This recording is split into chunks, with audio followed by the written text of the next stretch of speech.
good evening and welcome. Welcome to Rangers Radio. Join myself, Oxshare, on the show as the one and only Port Bear and the legend at Southside. How we doing, Port? I'm very well, mate. Good to be on. Exciting weekend ahead for the Rangers again. Always, mate. Always. Yep. How we doing, Biggie? Aye, champion, pal. Good to be on with Port Bear for a wee change and your good self. I'm looking forward to the weekend. Aye, good. Good. How's your good self keeping then? Aye, fine, mate. Up this morning, 6 o'clock, done my yoga. Had a banana and porridge and into the fitness regime, so aye, it's been all good. Alright, so I take it you were back in your bed for 6:10 then? Aye, obviously. After that first stretch, mate. Only time he is porridge when he's looking for the 3 bears. Pulled a hamstring getting out the bed. Oh dear, how are you, Port? Aye, good, mate. Billy yourself, the fitness regime's continuing, but no good at this yoga stuff, mate. Not good at the downward dog, you know. Listen, before we go on with the show, I just want to quickly get both your thoughts on Wednesday night's game. I'll start with your good self, Port. As I keep saying, mate, you know, Bears find a way. It was an easy match. Obviously, I don't think we looked anywhere in danger, but you know, the one negative that I've got is our defence in regards to set pieces. Every team seems to use long throw-ins into our box. Oxshare, if it's a long diagonal ball into our box, you know, that's my only, you know, criticism, and that's probably me being, you know, a wee bit pedantic, a wee bit, you know. Other than that, I think, you know, easy win. I don't think we looked in any real danger at any real time, apart from, as I said, set pieces, corners, free kicks and throw-ins. If I was Michael Beale, mate, I'd be throwing, you know, at training, I'd be throwing multiple balls down their throats and trying to learn to defend, because I think that's the only thing we need to, you know, tighten up on is that, you know, that long ball, mate, into the box, or corners and stuff. It's really annoying me, because it's basic defending, mate. Basic defending. Go and attack the ball. But if you actually look at the stats, we've not lost that many goals since Beale came in for the positions, you know. But I get what you're saying. We did look really ropey. We didn't start the game particularly well. Southside, how did you see it, mate?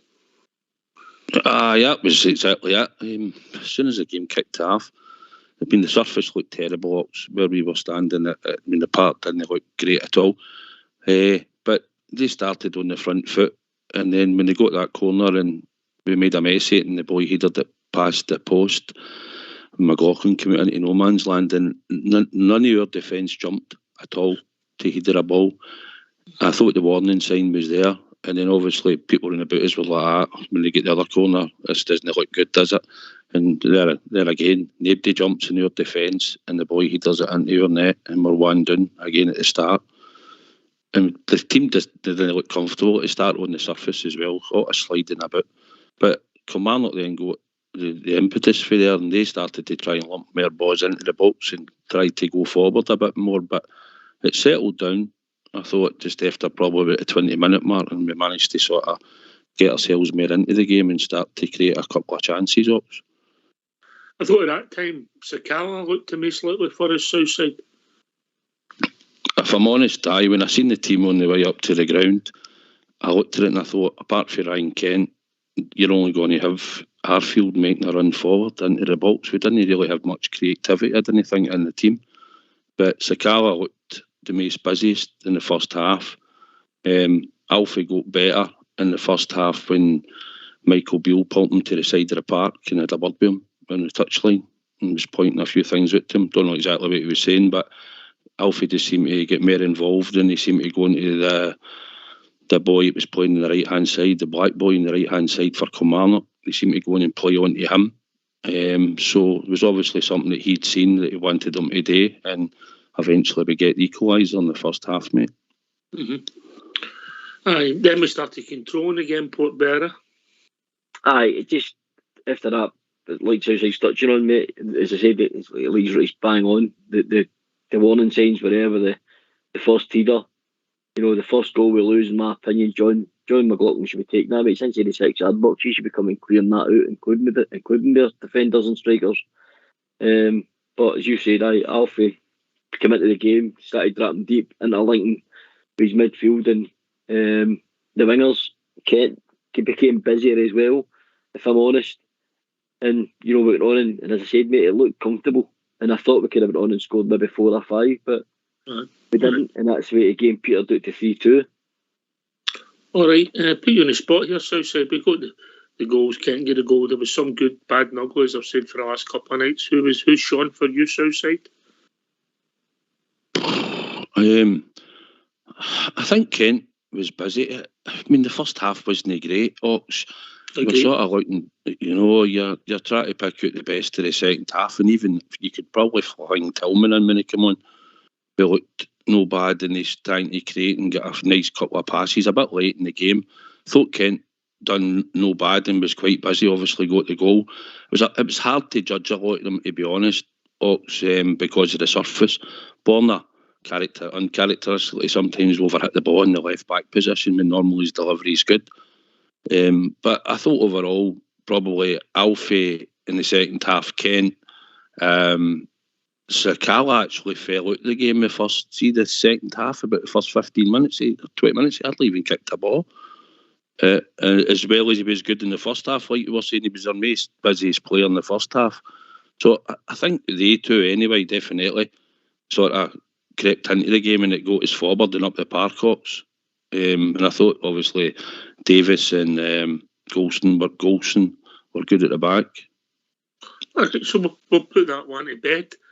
And we'll be playing on a different kind of surface this weekend, Portbearer. Aye, back to the grass again, mate. I'm not saying it's the best pitch, but definitely back to grass again.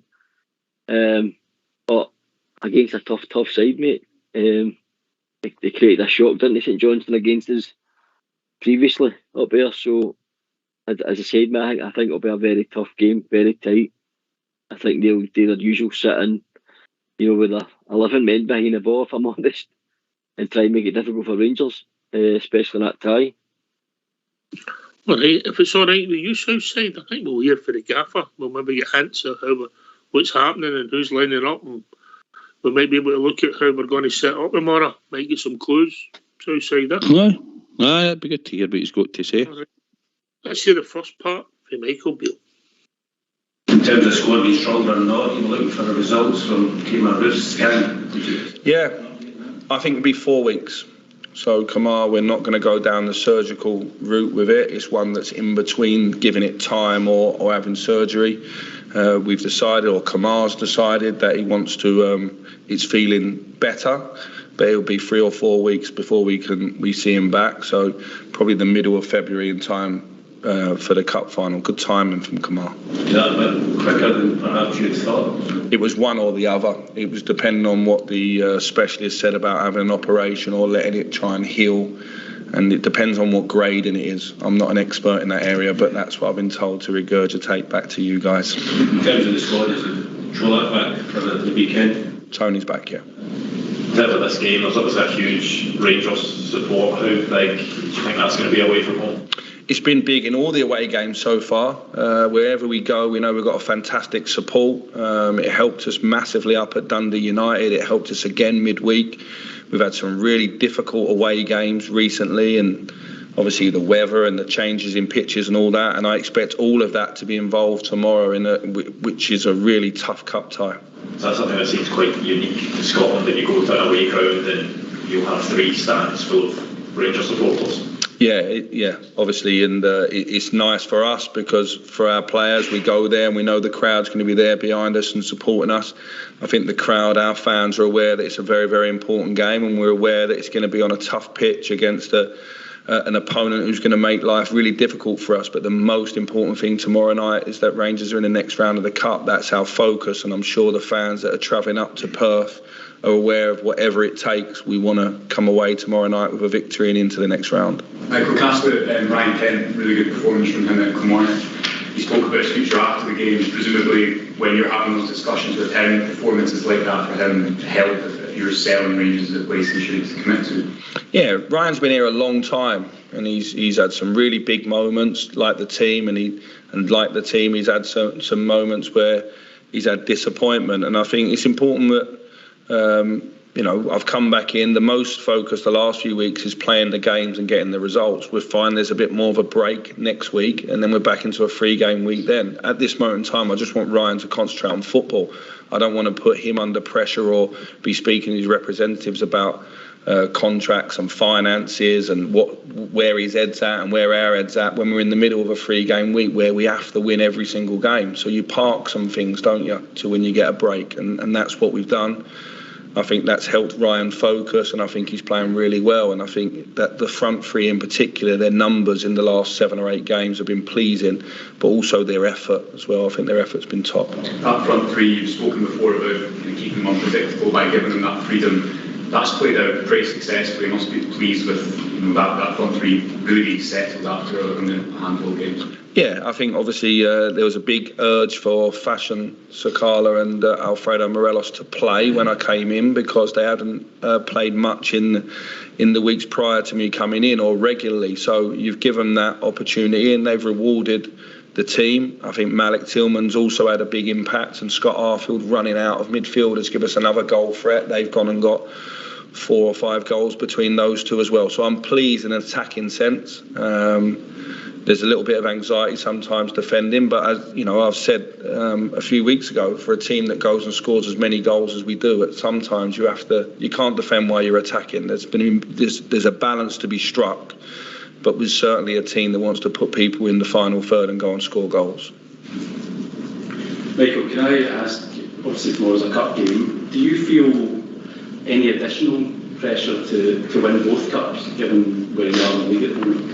And I know obviously Rangers Union. No, not really, because you come in, you inherit a situation. The pressure I feel is to obviously is to calm things down, recover the injuries, or the expectation, not pressure, to calm things down, to make a happy camp, to make the team win, and then build on that. And there's always some red flags in every performance, but no performance in football is perfect. We go to Rugby Park the other night, we concede early, and we have 72% possession, and we score 3 goals. So, when people say to me afterwards, what about this that went wrong and that went wrong? What about the 3 goals that we scored that got us the 3 points coming back from a goal behind? So I just need to keep working on them things, making the group aware of some areas they can tighten up. But in the main, I'm really happy. The expectation here at the start of the season is always huge. I've come in the middle of it, and you're trying to maybe turn something around, if you like. We got to 1 cup final. We won this trophy last year for the first time in 12 years, so it's important that we're still in the hat on Saturday evening. You touched on it the other night, Michael, about going behind opening games. Is that something the pressure of the players this week in training? Yeah, I don't think we're meaning to go behind, to be honest. It's not something we're not meaning to, but it's important that we start games better. And in the main, some games we have started really well. I thought the semi-final we started the game really well, and then we conceded against a run of play. What I've been very impressed with the team is their composure.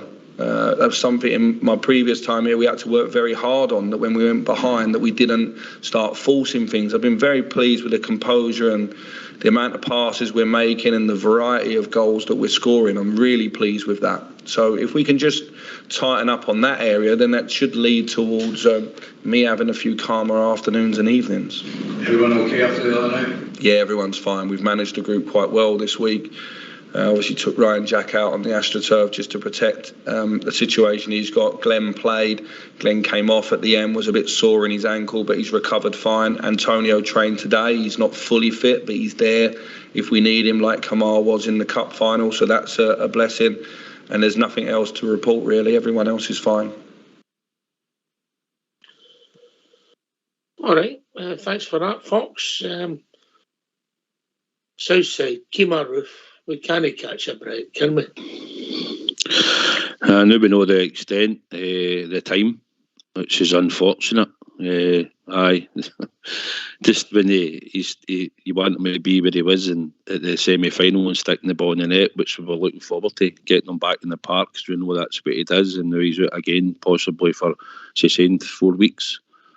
So It's just our luck, mate, the way it's gone, and obviously the player will be very disappointed. I suppose the only positive thing is Port will still be able to work on his fitness, I imagine, because of what it is, yeah. Different kinds of exercises, I'll still be able to, go on the bike, etc. Still, do a bit of running, just keep yourself ticking over. But really unfortunate, mate. He comes back, gets he's a hero of the night, gets a goal, sends us through to the final. You think, right, that's just exactly what a striker needs. You can build on that, keep the fitness going, and then the guy hurts his shoulder. Absolutely, it just tells you everything about our season so far out of share when it comes to injuries, mate. And the guy just need to keep yourself ticking over. And as Michael Beale said, he'll be back for the final. And considering how soft the pitch was, we couldn't catch a break. So the other centre forward, I think he'll be on the bench tomorrow by the sounds of things, Southside, but working his way back to fitness also. He's alluded to that. He'll be on the bench and possibly come on if needed. I'd like to think that if we could get a couple of goals up in the game, he could maybe come on and maybe do 20 minutes, 15 minutes or something, just to try and get him into a bit of game time. I know it's not a lot, but just to get the player back on the park again, so I think that benefit is, Mm-hmm. So it looks as if we'll come out of Wednesday night's game unscathed, which is pretty unusual for us, Porter. I heard them saying, obviously Glenn Kamara got a wee ankle knock, that's why taking him off, but he's all right. So on that pitch, I think he's protecting, like you mentioned, Ryan Jack. Didn't want to risk Ryan Jack on that pitch, mate. Horrible pitches to play on. But, to get through that game unscathed, we've done pretty well, mate, because there was a few meaty challenges, let's just say. I think slowly but surely, mate, we're getting our squad back, and some of the squad we're getting back quality. Good to see Cholak coming back as well. Aye, well, still, when you think about it, we've got Kemar Roof, we've got Cholak, we've got Tom Lawrence, we've got Winfan, we've got Hadji, all coming back in the next few weeks, Southside. I think the last update, maybe a week ago or whatever, or 2 weeks ago, he was hoping Hadji would come back for the home game against St Johnstone, possibly into the squad. So it's something to look forward to, and obviously John Suter's going to be there or thereabouts, I would imagine, in the squads as well. I wouldn't be surprised to see him involved. I'm not saying he'll start tomorrow, but I wouldn't be surprised if he's on the bench tomorrow. No, I probably wouldn't be myself, depending on the park, and like I say, the game, the way it's gone. But even for us, sometimes to be 2-0 up, just the way we're playing now, and the defence, we just seem to, if we make a mistake, it costs us, Mm-hmm. Aye, so I'm interested to see how we go. Don't think there's going to be that many changes Port tomorrow, the way the manager was talking there. Doesn't sound like it, mate. It doesn't sound like it. I think it's another competition that Rangers and the Gaffer want to win, mate, again, retain the Scottish Cup. So I think, I know some people are alluding maybe, young boy Divine coming in at left back and things like that, but I just can't see him risking any great changes, mate, or any, dropping like a Borner or even bringing Cholak on for start instead of Morelos, etc., because I think it's a cup we want to win. I think the other thing I know is Southside will not get a game midweek. I'm saying that, I've not checked out. I think I'm right in saying that. I think. No, there isn't. Right, so that's unusual for us. So they can finish tomorrow and they've got a break to Saturday, which is, so.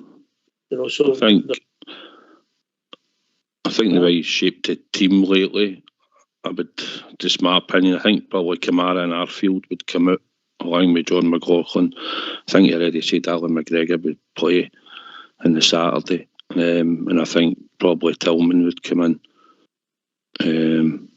and probably Ryan Jack. And I think the rest of the team will probably stay the same as it was on Wednesday. I thought Arfield was in an anonymous as Bridgman was trying to buy around, you know what I mean? The other night. It just was his game, and Scotty, he made the runs, he got in the box, and obviously sometimes the ball comes to you and sometimes it doesn't, Port, yeah? It's strange, obviously. It's been. I mean, I've heard a lot of the guys on the show, callers, and even yourselves, or the panelists mention it. Every time he seems to start, he seems to play so different. To me, it seems better mate coming off the bench and being an impact player. That's when he seems his most, predominant, dangerous self. But certainly when he seems to start, it's totally different, mate. It's strange. All right, I'll tell you what we'll do. We're going to hear a bit more from Michael Beale when he talks about transfers, and as soon as that's finished, it was all right with you two fine gentlemen.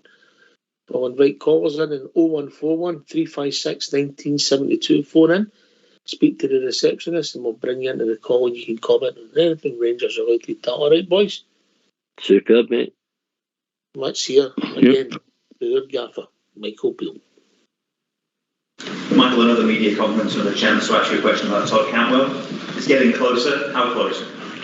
No comment on the transfers today because we spoke a lot in the week. As soon as as soon as anyone is signed and sealed, you should be the first to know. I would say that we're very close on one or two bits, but I don't really want to elaborate more on what I said the other day. That we'll announce it when it's done.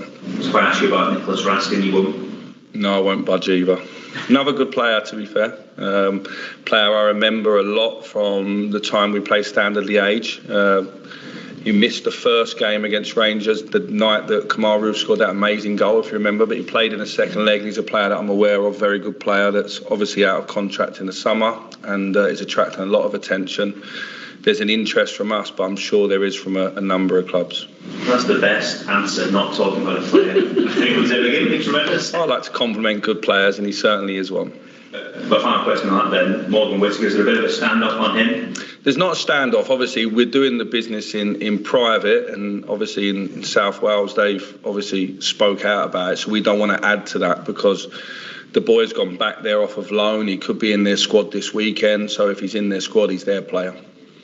Are you going into next week, would you say, before anything's confirmed, or could you see anything happening before the weekend? No, nothing will be announced before this game. The focus is on this game. If you get the three that you want, would that be it for this window, Michael? Not necessarily. There is in the last 24 hours or so, there's been maybe some inquiries for one or two of ours, which could be interesting. So the focus is firmly on this game. And it might be that one or two of ours either go out temporarily or permanently because they want to play. Because obviously, with one or two coming in, you're sort of making room for what the squad will look like. Overall, you think the squad's getting stronger? It's definitely getting stronger in terms of the imminent arrivals. If they get over the line and they come in.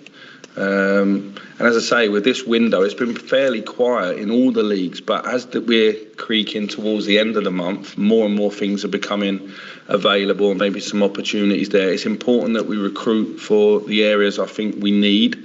If we can't get everyone this window, then we'll move to the summer. But, I've said before, I do feel that we need to add players to the squad for sure. Players that might move on, Michael, they come up to you and said, quite like it, more game time, so... Yeah, there's literally everyone's situation is personal, isn't it? And so I've had one or two, the younger members of the squad that maybe have opportunities, and none of the senior boys. The senior boys are all really focused on the job in hand, and they've been excellent so far for me.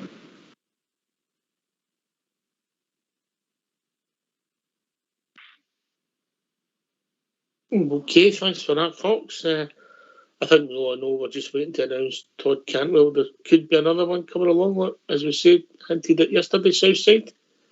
Yeah, it sounds like it, Ox. Seems to be a negotiations. I'm led to believe that he spoke to 2 or 3 players last week. They came up and they were all spoken to, and 3 of them went back, obviously. So, like you said, he said that himself. So he's... do you know that they want to come? I think it's just probably agreeing terms with the transfer fees that might have to be paid to certain clubs. But I think the players are willing to come, and I think it's looking positive. I'm looking forward to it. It's what we need. Need an injection, a bit of freshness into the squad. Port, you're a man who studies all the markets. You're a bit of an anorak, if the truth be told. But you making it up? I'm excited, mate. I'm really excited about some of the targets we're looking at. I like the profile and the age of some of the guys we're looking at. The boy Todd Cantwell. It's well documented that when Jack Grealish was moving to Man City, Cantwell was seen as the replacement at Aston Villa. When the boy Dean, can't remember his surname, the manager at Aston Villa at the time, was wanting to bring Cantwell in to replace Grealish for 40 million, 30 to 40 million, Dean mate. Smith. Dean Smith. Yep, that's the man. He So actually ended up at Norwich, bizarrely. Yep, he did. He certainly did. But obviously Cantwell had a wee bit of dip in form, mate, and things didn't work out. But if that's the sort of money it was getting touted about for the guy, it shows you the level that the English Premier League, rated him at Oxford. So I'm mega excited about him. I know what he brings to. I know what he'll bring to Rangers if we get him at the level that Michael believes he can get him at Oxford. And we know he's a development coach. We know what he can bring. We know he's turned around some of the form of some of our players who are not showing up for Gio. Whittaker for Swansea, again, a guy that was brought back on loan, in my opinion, to be sold because he's had a cracking first half of the season at his loan club. And then Nicholas Raskin, aka the Pitbull, mate, Standard Liège. Ronnie Dyler is the current manager here, setting him down to the B team because he wouldn't agree a contract to extend for Standard. But a player that's, as well as being a terrier in midfield, mate, has got an eye for a pass and a bit of a forward-thinking guy. But I also like his comparative style of football, mate. So I am super excited about the 3 young players we're looking at. I'm heard that Ronnie Dyler sent him to the B team because he walked into training whistling this.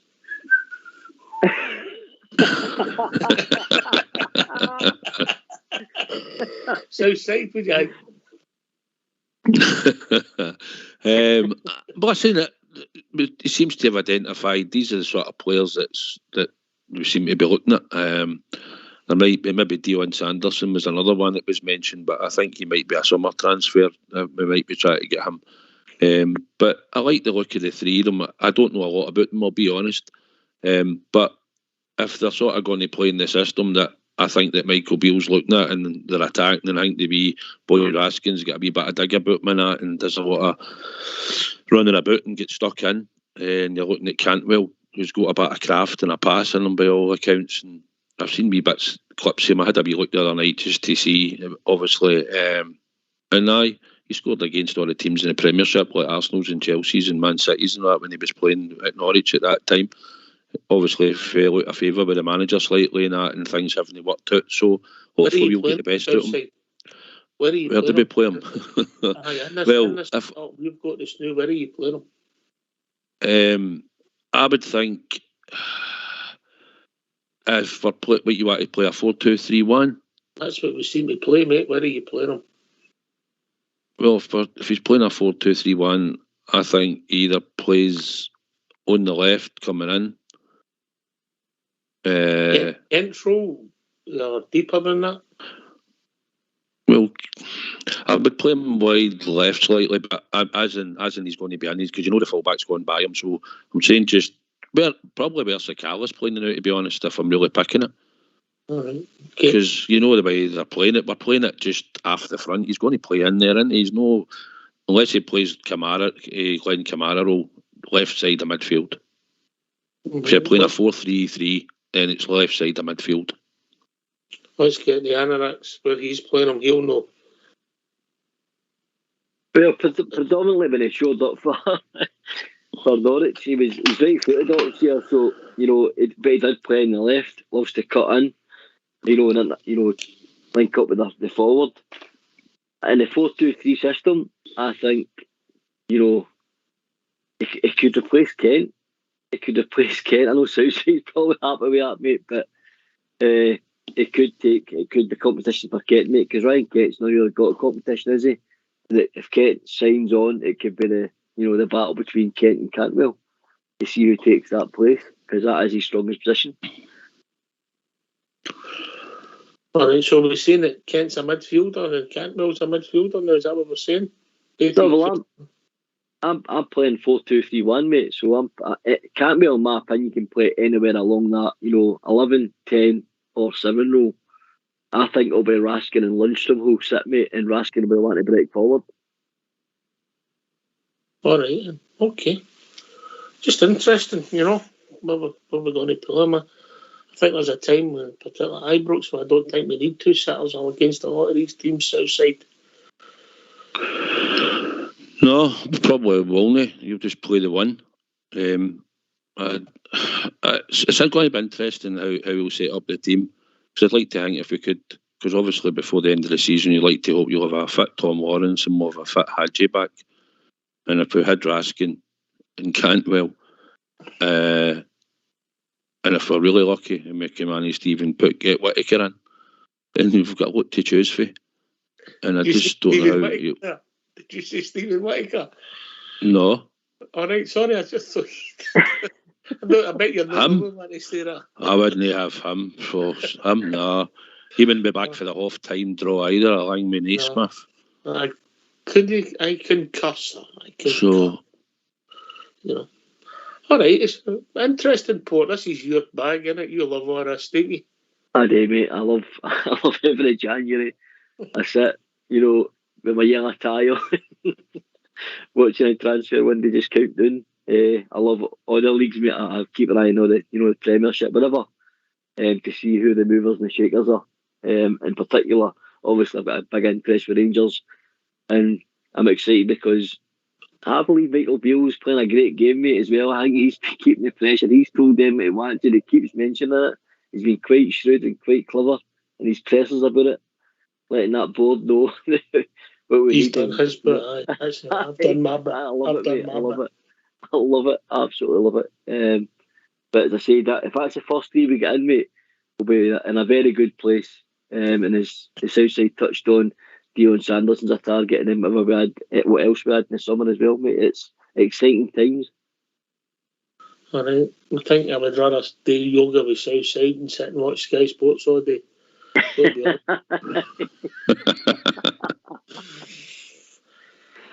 Right, right, come on, join us. 01413561972. We're just going to put the Michael Beale thing to bed. Was a wee bit about the fans' media. We're just going to hear that, and then we'll turn used to have a quick thing. I'm going to go to Port Bear first for his team, and then Southside. All right, when we come back, let's hear the last from Michael Beale. Those defensive issues. I know we've not been here for the full season, but that's 6 set-piece goals conceded so far this season. I think last season was over 8, and then obviously the 55 season was 1. How much can you do to sort of get back to those numbers right now with the games coming so thick and fast? Well, we obviously talk about it and we spend a bit of time discussing it. You're right, it's an area that we used to be excellent in. We've had, I think, 3 clean sheets in the last 5 games, so I'd rather focus on that than the doom and gloom that you're bringing to my front door. I think we just have to, we face a lot of set plays. So in a game like Kilmarnock, you're facing a lot of set plays because every throw-in is a set play. Every time there's a free kick 15 yards in their half, it's going in your box. So they make you defend their moments, and the percentage that we're defending is very high. So we're defending actually a number of them well. We need to stop giving them away. We played away at Dundee United and we were excellent at not giving away set plays against an opponent that was looking for them. So in the majority of the games, when you're having the amount of possession that we're having, it's the same in every league with a team that's dominant in possession. You're looking at defending counter-attacks and defending set plays. And so that's a constant that we have to talk about. And yeah, it's an area we want to improve. We should have scored off a couple of set plays ourselves the other night. Connor Golson has a chance in the first half, and we have one in the second half where I think we should be scoring as well and evening it up. And so yeah, it's ongoing, that work. Michael, can I just ask a wee bit about Ryan Jack? I feel that in the last couple of games, especially as games went on, second half Dundee United, second half at Hampden, he's really progressed and led the team and drove the team on. Is there any update on a contract? There's a suggestion that might be close for him, and how pleased are you with his form over the last couple of games? No update in his contract situation. He knows what I feel about him. He knows that. He's very clear He's one of the leaders of the team, along with John Lundstrom, Tavernier and Goldson, Alan McGregor, Scotty Arfield. That's part of our leadership group. I'm delighted with him, to be honest. I've tried to manage him quite cleverly in the game since I've come back in, along with John and Glenn, because they're really important for us. And when I came in, there was different issues with everybody. But Jacko looks in a fantastic place, and he's not only breaking the game up and getting us control, he's actually added a couple of goals in the last few games, which has been pleasing. So at this moment in time, we haven't sat, me and Ryan, and had a big discussion. We had a discussion probably 3 weeks ago before the Ross County game, and we're on the same page.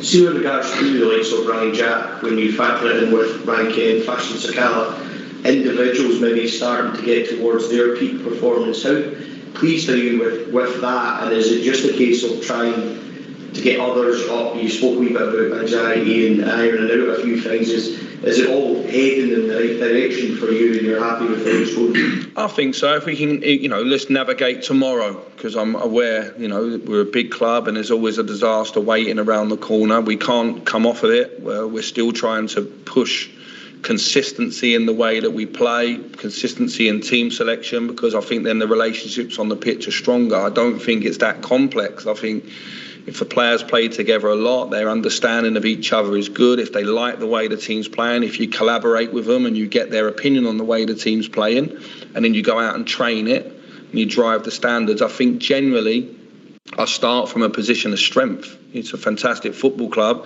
and it's got strong players in the country and the league that we play in. So my job is to try and get some harmony and cohesion, and we've managed to do that the last few weeks, but we're far from where I want us to be, if I'm honest. We've still got quite a long way to go. Having said that, we're dominating possession and scoring goals, which is a good sign. So if we can tighten up on some moments where we're a little bit anxious, then we'll be all right. And I prefer the team to be bold in any moments and not on the back foot, just stay on the front foot. Just briefly to go back to transfers, I appreciate you won't talk about anyone in particular, but how important is it that you scout someone with a mentality that they won't well under the sort of unique pressure that comes playing here? What I would say is, if you looked at someone like Malik Tillman, who's come through at Bayern Munich, I'm not sure that anything that Bayern Munich can do in their academy would equip him for Rugby Park on a midweek on an artificial pitch, which is freezing as every minute goes through. I think that's quite unique. I think that's quite unique circumstances, and sometimes you've got to learn on the job. We can equip people before, so that might be a reason why I felt it wasn't a perfect game for Malik to start, because I felt that the midfield that we played the other night are used to playing there. And so they're little things that you think about. With players coming in, my biggest concern is, will they fit our dressing room? Will they fit our style? And are they going to be a good player for Rangers for the next 2 or 3 years? So I'm looking for hungry players. When I sit and discuss with them their future, do I believe in the journey they're on, and do I think they can help us? And the more better players I can get in the building with that hunger and drive, that's the important thing. Coming back into the club, it was very interesting to speak to the same players that I started or was part of that journey with 3 or 4 years ago. Where are they now? Because they've been here for 3 or 4 years. They have won a league. They have played in a Europa League final. They have won a Scottish Cup. They had some disappointments. Where are you now? Do I still feel that flame is really burning? And that's different for each individual. People move their minds and move their motivations, and other people retain it. It's important I bring people in that can drive this club forward over the next couple of years. It's not just me. I want to feel that I've got players in the squad that I'm going on a journey with. Well, thanks for that. I thought it was nice of him letting Ryan Jack's mate into the press conference. Aye. And nothing really there. On the same page with Ryan Jack intimates potential for an extension, but we'll see. I think a lot of that will be down to how well he does the next few months. Port. Well, indeed, mate. I think Ryan Jack's definitely turned a corner, in my opinion, when it comes to fitness, and he's shown up ability again and shown the player that we all know he is. And as it was rightly said, when you asked me a question, I think it was last week, we says, do we keep Ryan Jack? And I still feel the same, mate. If you can show from now to the end of the season, you can keep yourself fit and still be a player, and as part of that leadership group for people coming in, the new players coming in, I think his experience is value, mate. I think that's why you keep players like Ryan Jack. All right, okay. Come and join us. 0141 356 1972. Southside, not a lot in it really there, just about. He talked about that surface. I think he was bang on about what he called it. It's a farce, and I just want to get your thoughts on it. I've never liked the surface. Even Livingston's is poor. That one isn't great. It's not great football. The ball bounces high, and like we're saying, it's hard to try and play a long ball and control it as it's bouncing towards you. And it's just a different type of game of football, and it looks. Hamilton Aki said it as well when they were in it, and it gives the home teams a good chance to get a set amount of points in the season for them when they're in the league. But I think we missed the boat, like I said before. I think one year, a couple of years back, when they were out, there was only one of them left in the team in the league with a plastic pitch. That's when all the teams should have got together and voted it out all together. But I think it's something we'll just have to put up with, mate. I don't think it's going to change. All right, okay. All right. Well, what you've heard a bit for your gaffer, you've heard a bit, obviously, who's fit, who's no fit. Selection for tomorrow night before I'm going to put you in the spot. I think it's pretty clear the way he's going to lay up there. I think with McGregor in goal, Tav, Goldson, Davis, Borna, Jack, Lundstrom, Sakala, Tillman, Kidd and Morelos. I think that'll be your starting 11, mate. I just think it's a game we've got to win. I think, big game. Yeah, big game. We want to retain this cup, and I don't think we can afford. People would think, why giving Chola a chance just back for injury. So Roof's still out, mate. So I think Morelos has got to start. Tillman, I think maybe had one eye on this game, so I think Tillman's was rested against Kilmarnock for that reason. And Kent's form, Sakala's form suggests they're definite starters, and Jack comes back into part of the luncheon because I think they've got quite a tough tackling midfield, mate. That's a wee bit up for the battle. Goldson, right. Davis is fine. Don't run the port report for me. Southside, have you got any changes to that? No, I'd say the 3 changes I would have made. I think when you look at the midfield docs, I think Kamara played, and I think because he's got that ongoing knee problem that you alluded to, I think you rested Ryan Jack to bring him back. If you were taking Lundstrom out, you'd have to replace him with Sands because he's the only other one that could go in there, and I don't see that happening.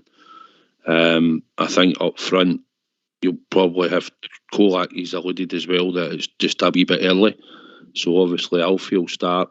I think Sakala, the way he's assisting and scoring, has got to be up there. And I think you probably bring Arfield out, as I said, and I think you put Tillman in that position.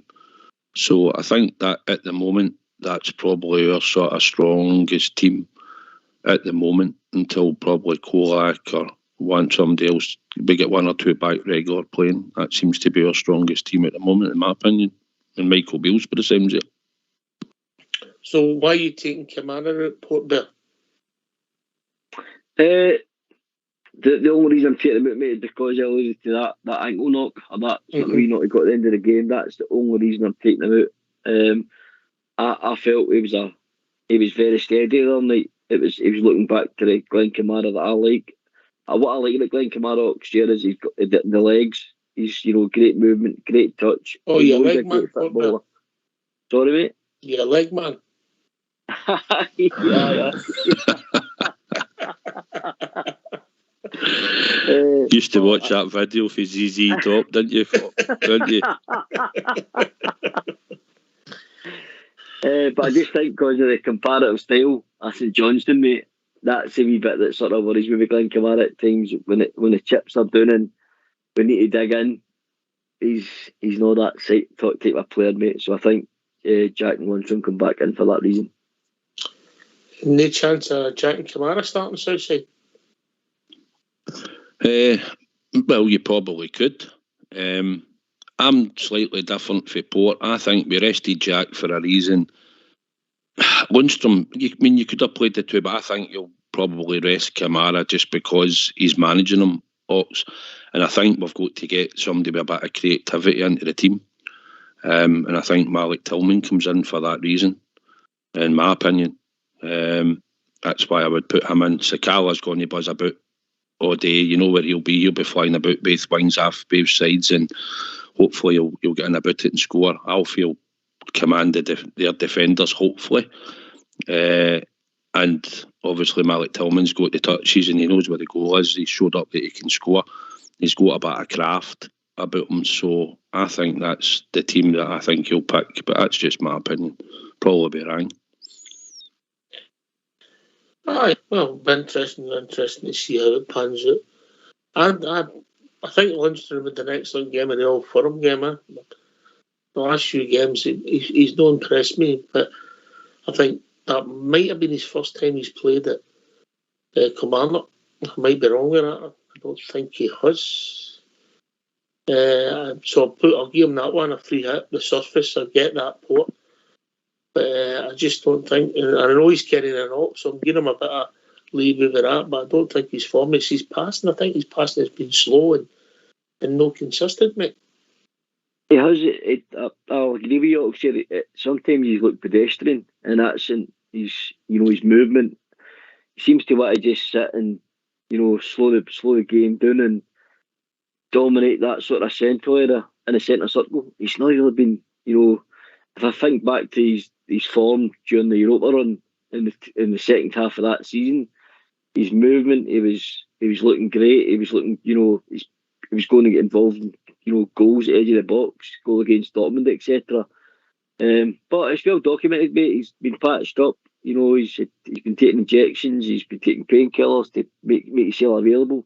And I take my hat off to a player like that, mate, because there's times when there's been players in the past, in all clubs, where they've at least be injury and they're out and they stay out. They don't offer their sell up, mate. And this guy continues to offer his sell up, even though he's not 100%. So I take my hat off to that, but on the hope that he gets back to the form that we've seen in the second half of last season. Because when he's in that form next year, this was a guy that we all wanted maybe to get the door at one point, and then he showed us the player that we really had. And I don't think that's left him next year. I just think that's due to injury. That's why we're not seeing the best of John Lundstram. Well, I hope you're right, Port. I hope you're right. Because I don't wish him any harm. I hope he grows in and gets better. But I tell you what we're going to do now, Southside. We're going to hear Port's report, because the top covers the away team. And then we're looking for people to come and join us in 0141 356 1972. So let's hear Port's report.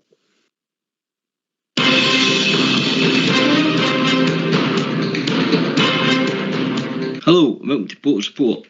Today we're going to preview St Johnstone versus Rangers, prediction, team news and lineups. In a clash between the two sides, St Johnstone host Rangers at McDiarmid Park in the fourth round of the Scottish Cup on Saturday evening, in the first match of the competition for both teams, who last met at this ground in November when the host emerged as shock winners of 2-1. While it was a fantastic win for St Johnstone in the last meeting, their form has gone seriously downhill since then, and they now have lost their last 5 games in the Scottish Premiership. It's not just the defeats that will be frustrating for the manager Callum Davidson, but the manner of them, shipping 14 goals in the time frame, meaning that they now have the third worst defensive record in the division. Despite their poor form, the Saints still have every chance of finishing in the Championship group, given that they are 3 points shy of 6th place at Murn, but form will have to start picking up very soon. The match provide a welcome distraction for the club from Perth, and it's a competition that they've had very recent success in, lifting the trophy in 2021 after beating Hibs 1-0 at Hampden in the final. Rangers have fared very well since Michael Beale was appointed as manager at the beginning of December, winning 7, drawing 1 of their last 8 games in all competitions. The new manager has got Gers competing on all fronts recently, setting up a Scottish League Cup final match with Celtic in February by defeating Aberdeen 2-1 at Hampden, courtesy of goals from Ryan Jack and Kamar Roof. Despite Beale's impressive start, the Teddy Bears still trail Celtic by 9 points in the league table, a large but not insurmountable gap, but they will be disappointed to have conceded a late goal in the recent Old Firm match at Ibrox, drawing 2-2 after appearing to be on course for a victory. Last time out, Gers made hard work of an away trip to Kilmarnock in the Scottish Premier, conceding a late goal against 10 men, but then they held on for a 2-3 victory with a brace from Alfredo Morelos. St Johnstone have a couple of notable absentees in midfield, with Malcolm Hallberg and Murray Davison still on the treatment table, so Graham Carey and Ryan McGowan are expected to keep their places in the centre. Stevie May is Saints' top goal scorer in the league this season, netting in 4 occasions, and he could be joined in attack by returning Jamie Murphy, with the striker scoring after coming off the bench last time out. As for Rangers, Beale have no new injury concerns to worry about, but may choose to freshen up the side and give a few different options a run out in the Cup. Aaron Devine could start at left back, with 18-year-old getting the nod over Borna Barisic, while Jack may be chosen to partner John Lundstrom in the centre of the park. Elsewhere, Marek Tillman may be the choice in attacking midfield, playing just behind Alfredo Morelos. St Johnstone versus Rangers head-to-head and key numbers. The two teams have squared off 136 times across competitions since their first meeting in 1924. As expected, Rangers have dominated proceedings, leading 102-17. They have met 5 times in the Scottish Cup, with Rangers leading 4-1. St Johnstone emerged victorious when they last met in the Cup in 2020-21 edition. St Johnstone beat Rangers 2-1 in the Premiership in November. The hosts have lost their last 2 games, while Rangers are unbeaten in their last 10 across all competitions. And that's the end of Port's report.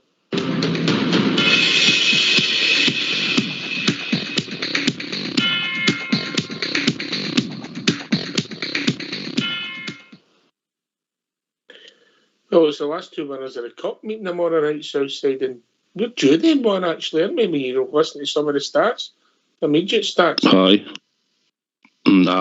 There's a couple of times we were up there and we sort of struggled, and then we got a late winner or whatever. It'll be a hard game tomorrow, like Port says. Park will probably not be great. Weather's no great than is it anywhere in Scotland. And it will be a hard game, probably because of the amount of games that we've played, and if we're looking at the way we've all picked a sort of team, we're only taking 2 or 3 players possibly out the 11 that's been playing regular and swapping them about. So we're asking the other 7 or 8 to go at the well again. And it'll be good to get this one out. And I'm hoping we'll go up and do the business in the first half. That would be better, and we could relax a bit. Because when you're at the games every week, you feel as if you're still going to win, but you know that they're no steady yet at the back. But I'm hoping that they'll not cause us a lot of problems tomorrow, and we'll go up there and hopefully win comfortably. Ox. Aye, I hope so, mate. I hope so. We're due a comfortable victory, Port, so we can all enjoy our Saturday nights.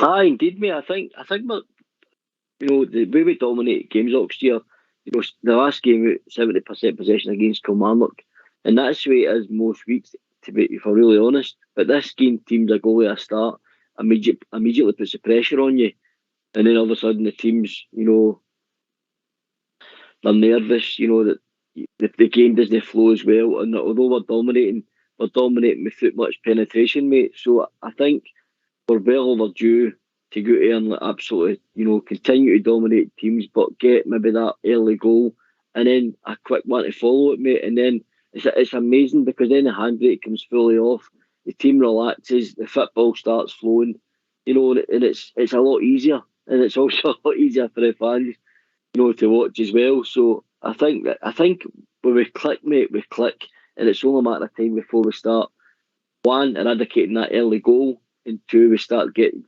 that goal ourselves early, and then going to the second one early, and kill off games in the first half, because the possession and the dominance we have, mate, warrants us to be sitting very comfortable in games at times, and it's not happened yet under Beale.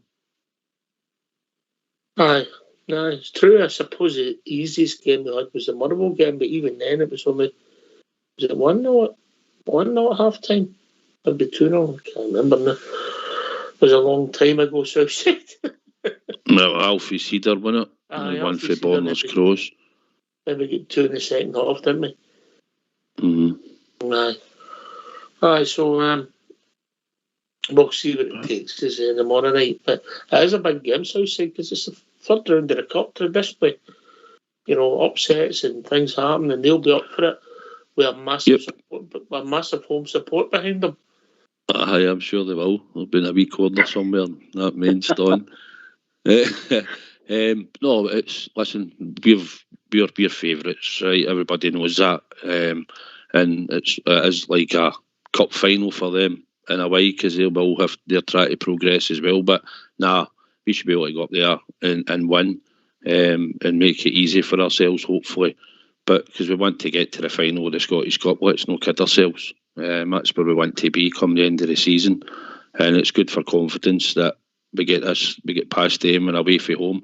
Done well, Aberdeen away, Ross County away, Dundee United away. Listen, we've picked up 19 points out of 21 and we're in a League Cup final. So the performances haven't been great. Probably get out of jail, to be honest, at the Aberdeen away game when we won 3-2. The Hibs game, we done well to come back at Ibrox. Apart from that, I thought, even though we've lost a goal here or there, I thought we've been comfortable in the rest of the games that we've played. We've got a winning mentality now back. That's what he's brought. So the Aberdeen game, no sum up with performances, mate, because before they even were up the park, we should have been 2 or 3-0 up. Aye. We probably should have. You know yourself, it seems to be errors for certain players in defence that are leading to the goals. We're not really getting carved open really by teams. You know, it's errors, bad passes or whatever, and the goalkeeper not coming out and collecting the ball or whatever. You know, it's individual sort of errors.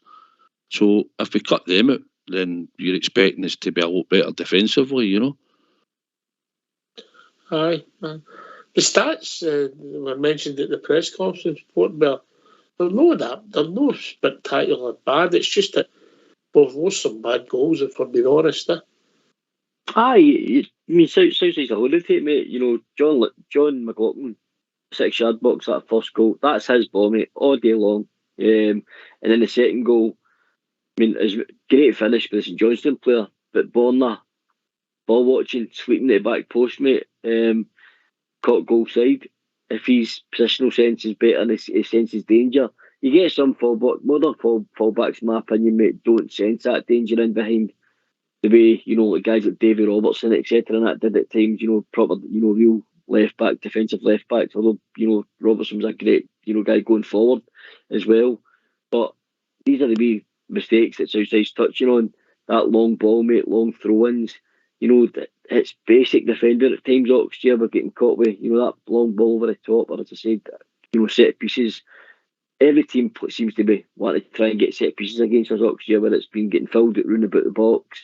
You know, even 40 yards to go, they're still lumping into the park because they know Rangers aren't dealing with that at the moment. And Michael Beale alluded to the fact that, you know, that during that season, I think we conceded, was it 13 goals the whole season, or 14, I can't remember.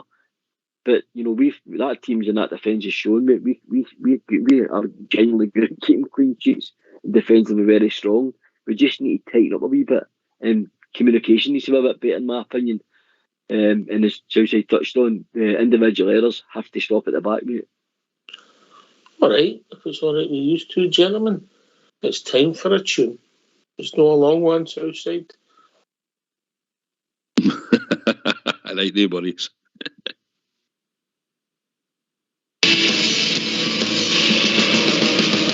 Who's that team they call it? Just who's that team they all adore? They're the boys of loyal work, and the stoppers gallant, and the hunt to show the world what they can do. Some people say the Real Madrid's the biggest football team. I've even heard the Anderlecht's the best they've ever seen. There's Manchester United and Tottenham Hotspur too. There's Arsenal, Chelsea, Blackburn, just to name the famous few. Who's that team they call it? Just who's that team they all adore? They're the boys of loyal work, and the stoppers gallant, and the hunt to show the world what they can do. So bring on the hits, the hearts, the set, bring on the Spaniards by the store. Barcelona, Real Madrid, they will meet the gallant, over to show the world what we can do.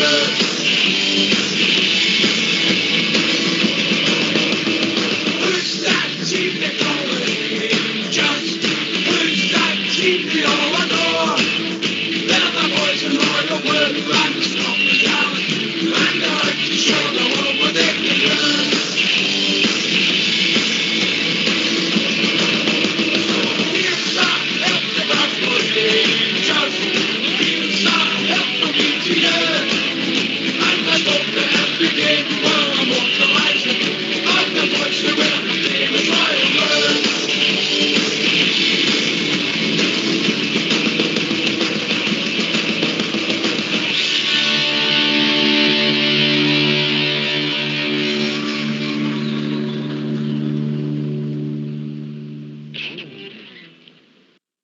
why don't you give us a call on 0141 356 1972. It's your show, it's your platform. Let's hear from you.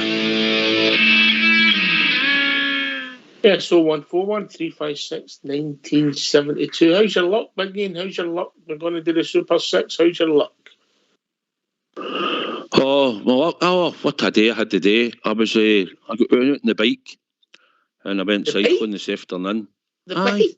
I bought a bike, I bought a bike. I didn't know they sell tricycles that size anymore. No, it's got two wheels. I'll class them as sports wheels. There you go. All right. Anyway, I went cycling. Yeah, I try to avoid the potholes, man, honestly. Unbelievable.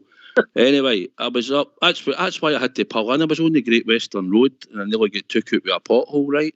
So I pulled into the side of the road and I thought, be a bit shaking and that. So I'm standing there and I thought, better get a wee drink of juice. So I take the juice out and I'm taking a drink of juice, and next minute, 2 crisp £20 notes come floating out the sky right into my hand. I thought, what a lucky day this has been. 40 bangers. Where did that come from? So you're telling me that somewhere in the world somebody's 40 quid down? I would think so, aye. It looks like it. It just floated right into my hand. Oh well. These things happen. One man's misfortune's another man's fortune, Port Bear, right? Oh, indeed, mate. Southside, get it on your Super 6 this week, mate. That's lucky money. Lucky money. I could also say that money goes to money, but I'll tell you what we'll do. We're going to hear Southside Super 6 and then we'll be joined by a caller. Let's hear Southside Super 6.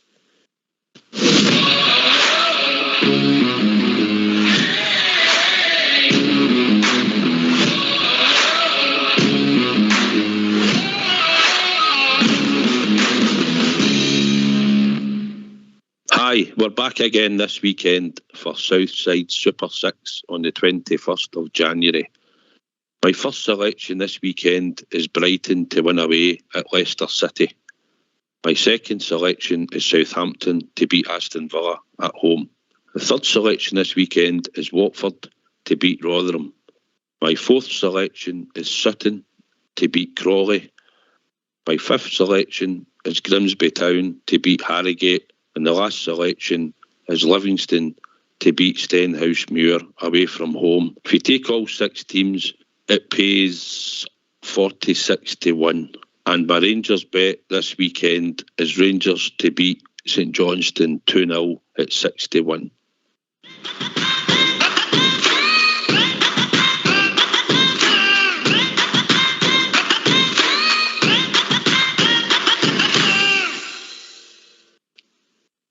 So your luck's in, Biggie, huh? Your luck's in. We'll see ya. Aye, keep going. Eventually, that turns into January, moving towards February. Looking for promotion at this Vauxhall Conference League, you know. Not one. You started off so strong, too. Sorry. Anyway, talking about somebody who's never Premier League, always Vauxhall Conference, we'll be joined by old Davy. Evening, Davy. Evening, boys. How you doing? All right. I'm still wiping the tears away from my face. She says, I nearly get taken out with a pothole. Oh, it was fabulous. Good to see him. Good. Anyway. Funny than not to get taken out with a pothole.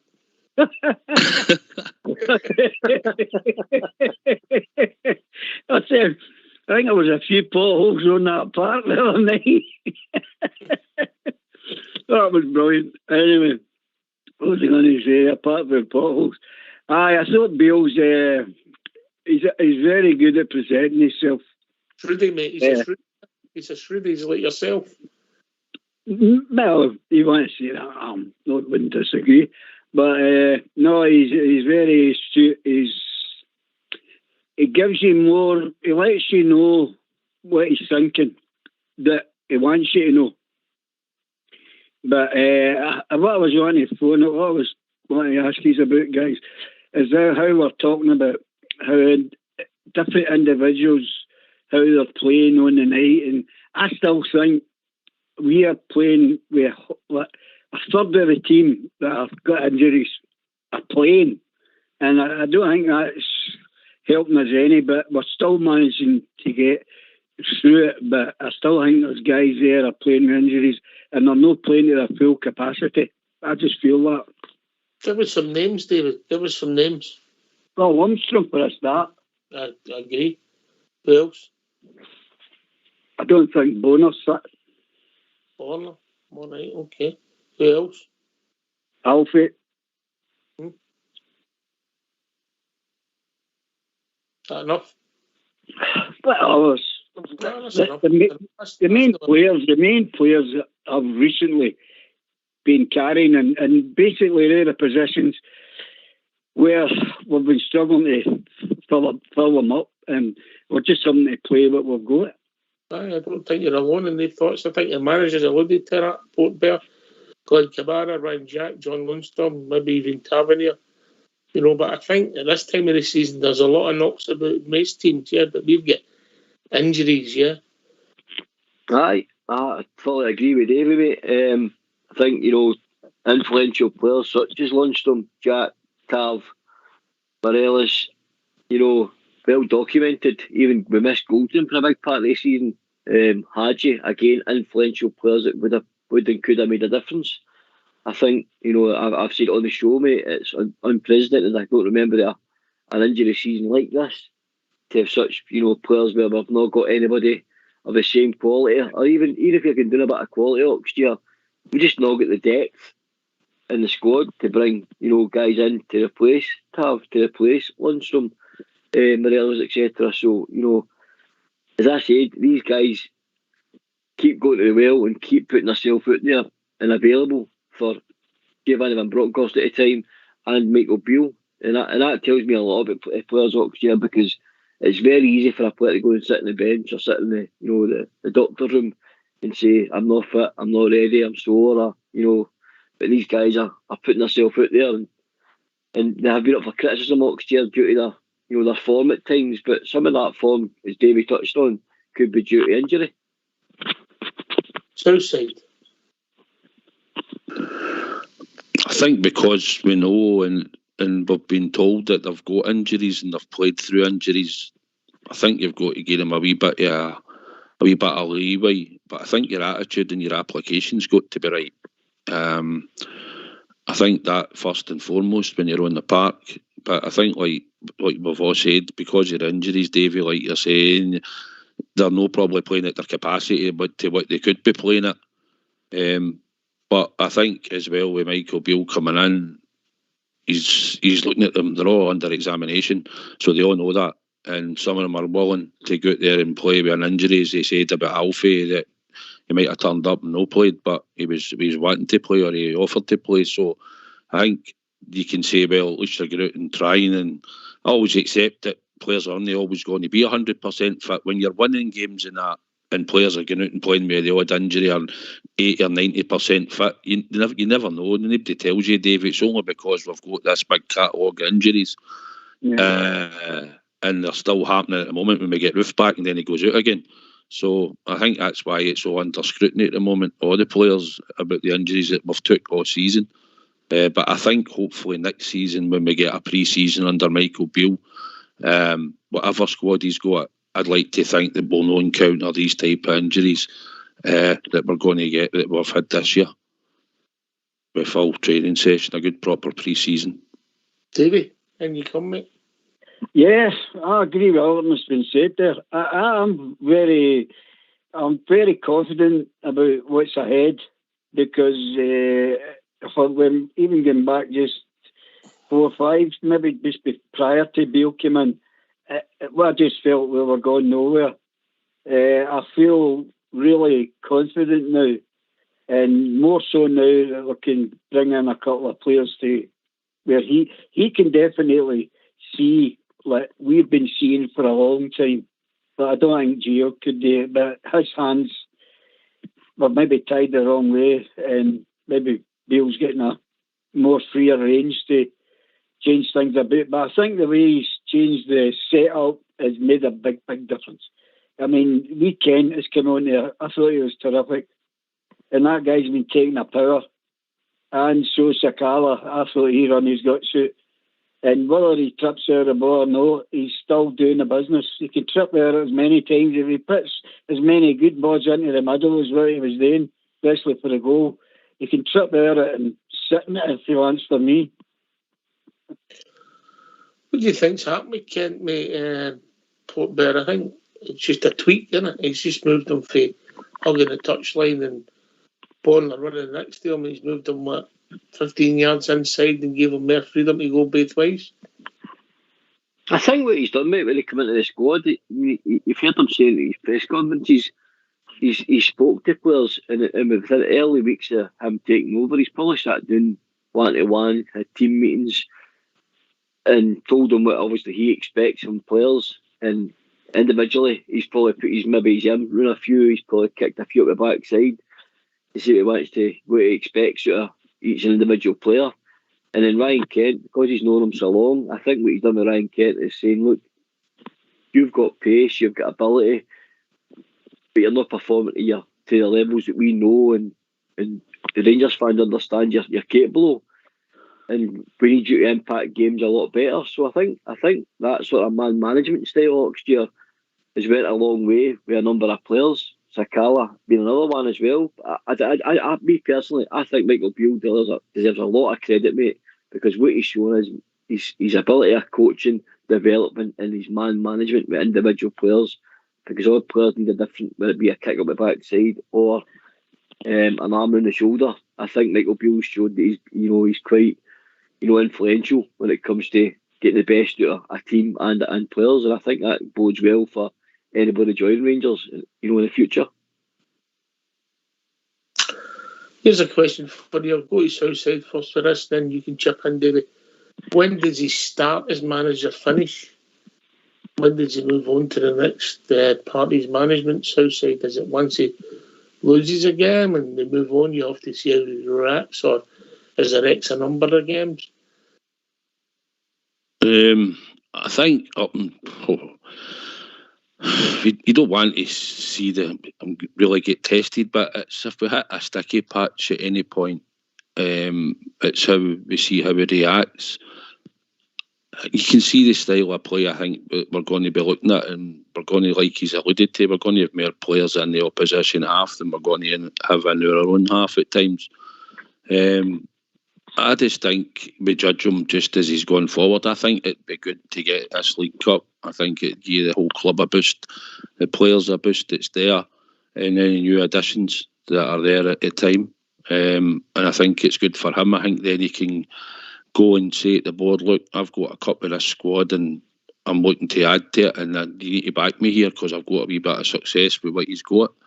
And I think it gives him a chance to push for a bit more, and if he could add a Scottish Cup. So I think going forward, Doc's testing him wise, I think that's good for his CV. We're hoping he doesn't hit a bad patch so we don't take any sort of bad results over the next few while. We just want to keep this journey going now. We're in a positive place and we're just looking for new additions to make the squad even more positive and hopefully better.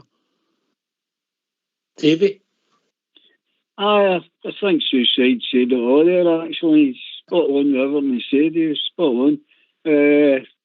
It's early days, so I don't think you can sort of pick and choose and judge him and what's happening. So, he's said, and maybe he's come in at the wrong time, and he's done a great job. So that's where I'll leave him there and see what progresses from here. Would you reckon it'll be that he gets his full first pre-season to get the time on the grass with the players and relationships and his players' port before we can really judge him? I think that's definitely, it's difficult for Oxford for a manager to come in halfway through a season and then in the form we were in, when it looked what the team were on their knees, and then for him to turn things around the way he's done. If he gets these three players in this window, that gives them 6 months before the pre-season starts, which again will help the squad. I have said this squad needs help. And then as you touched on, mate, when the pre-season comes and he gets maybe another 2 and 3 added to that, in his full pre-season. He takes the team away and really works on their fitness, works on his system with the players, that the pieces of the jigsaw that he wants to fulfil, the ability and the best form of his team. I think that's when we'll really see Michael Beale's teammate, because like he's saying in his pressers as well, in the style of football we're going to play under Michael Beale, we will concede goals next year, but we'll score more. And I think that's the sort of style of football that'll excite me. I like to see clean sheets. I like to, build up my team around the foundations of defence. But if we're going to go with the sort of form where if you score 3, we'll score 4, it puts bums on seats, mate, and it's entertaining to watch, isn't it? So I think, after a 2 or 3 transfer windows, mate, we'll really see a Michael Beale team taking real shape. And that, as I said, I'm excited with Michael Beale. I'm excited with the players that he's targeting, and I think that's the way forward. Yeah. So when does the new manager's bounce come to an end then, Southside? I think it's came to an end now, to be honest. He's had a run of games, and I think, don't get me wrong, but we're not playing for 90 minutes in any game. Let's be honest, we're behaving, and we're keep chipping away the first goal. The only thing you can see is that we've got a resilience about the team, that we've came back, Aberdeen apart, because you're not likely to do that many weeks. Let's not kid ourselves, The Aberdeen away game, if we'd maybe get beat that night, it might have tested him a bit straight away, But he's got the good bounce at the moment, and he's got the team, talks to them all well. Every time you mention a player, he knows to say the right things. But I think he knows himself. He needs more dynamic players in certain positions for the type of football that he wants to play. And I think it'll take him, like I said, this transfer window, the next one, and probably even a bit into next January. But I think his season really kicks off at the start of next season. We need to be right on it for the start. We need to qualify for Europe, but we need to certainly put a challenge in this league title. If we don't put a right good dent in it and get it back this side of the year, we can still do it.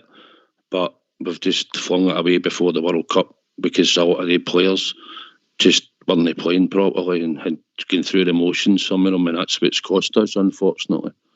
Aye, I agree. Come and join us, 0141 356 1972. Manager's bounce. Can I say something? Aye, Davey, Just a wee point. About 5 or 6 weeks ago, I'd like to ask you this. We were talking about players. Oh, he doesn't want to be here. He doesn't want to be here. He doesn't want to be here. Correct? Some players, aye. Yeah.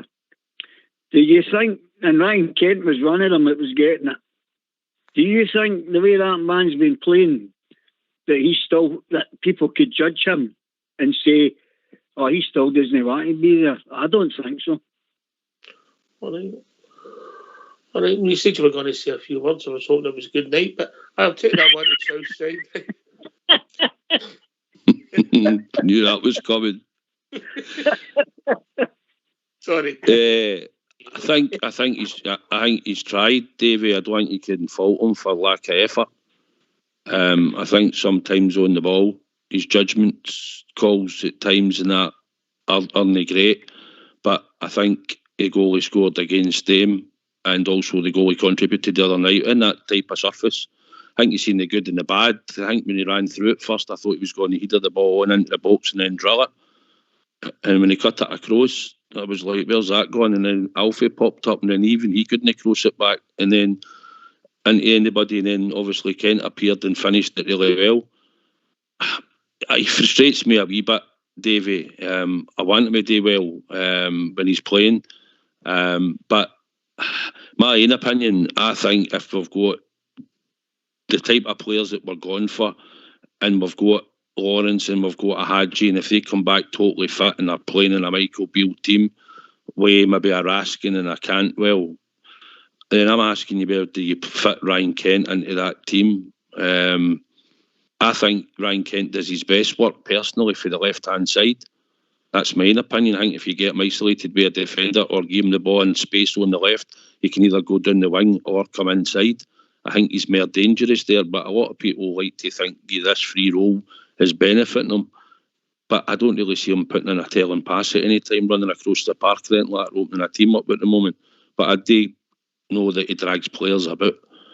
But I just think we could probably use the money that you might be giving Ryan Kent in a contract and maybe try and tie Tillman down or get a player in that we're really wanting that might produce more numbers and goals. But that's just my own opinion, David. But do you think he's still playing like a player that doesn't want to be there? No, I think he's trying really hard, Davey, to be honest. And Well, that's the point I'm trying to say, is that but prior to that, he was all saying he doesn't. Kamara was the same, or else was the same. You watch Kent when he didn't look like a player that didn't want to be there when he scored the goal. That's what I'm pointing out. He's arguably been the best player in the last 3 or 4 games. He's been my most consistent port bearer, isn't he? If we're being fair to the guy. If you criticise, you've got to be honest and say when somebody does all right, yeah? Aye, definitely most improved. 100% most improved, mate. I agree with Davey in a sense where it looked like they were working their ticket, mate, and they were just going to shoot their contract and, move on to another club.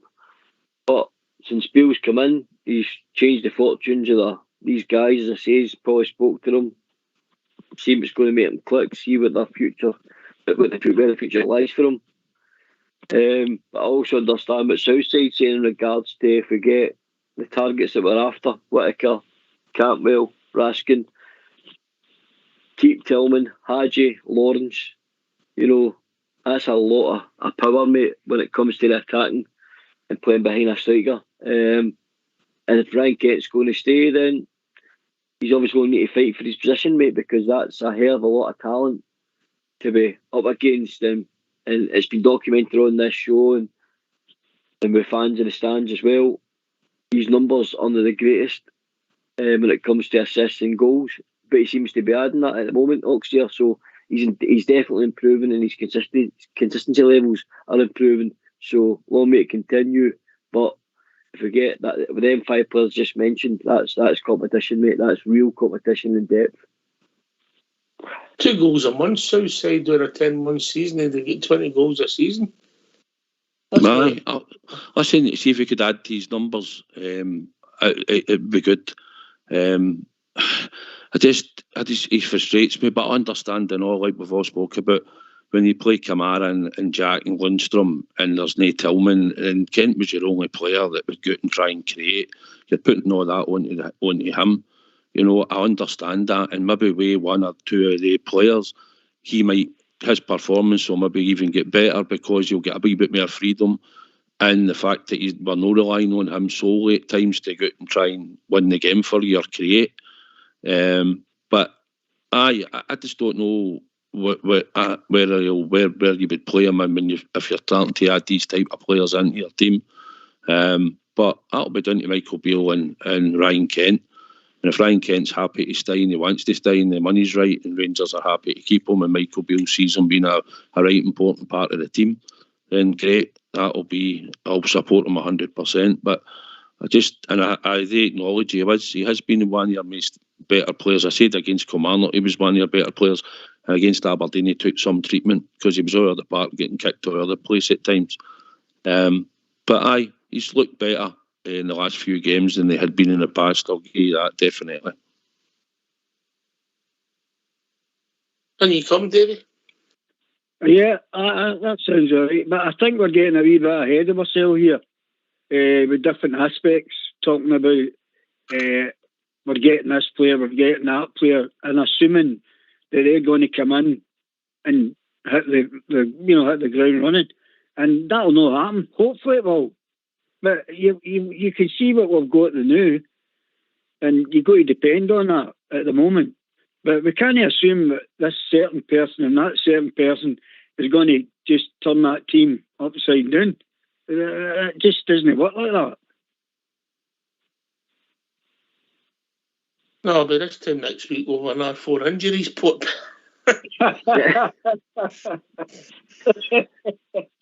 No, So far on the low averages, mate. We could sign these three. If we sign these three players, they could get injured in the first week. You're right, mate. You're bang on.